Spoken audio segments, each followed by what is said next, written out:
Ayan na naman po tayo.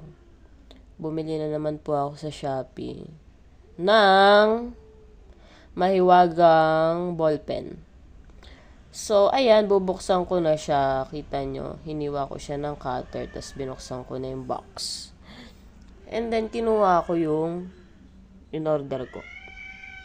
Nakabalot siya ng bubble wrap. Wrap. Ayan, hiwain ko na siya ulit ng cutter. Ayan, binuksan ko. Ayan.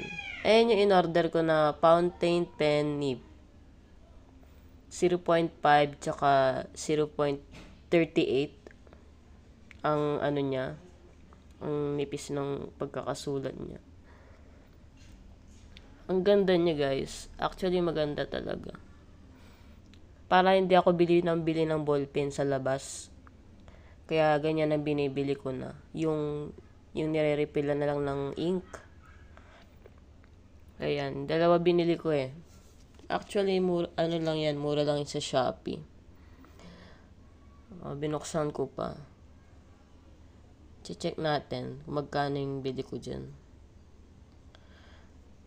Ang pagkakabili ko kasi din sa 71 pesos lang pala yung dalawang yun. Tapos ito, binuksan ko yung ink.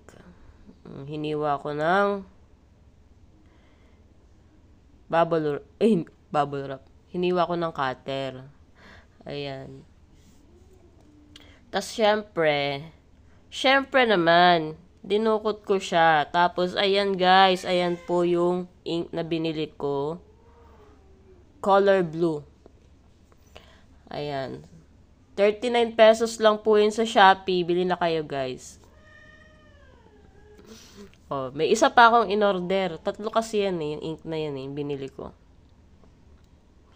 Hiniwa-hiwa ko na naman. Aray!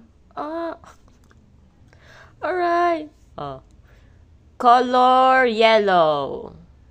Color yellow, may gold, may halo pong gold yung yung ink.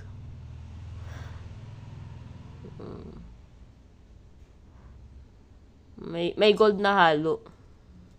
Ito pa binuksan ko pa guys. Tingnan nyo. Nakukuha ko sa inyo, bumili na kayo. Hanggat may pera kayo.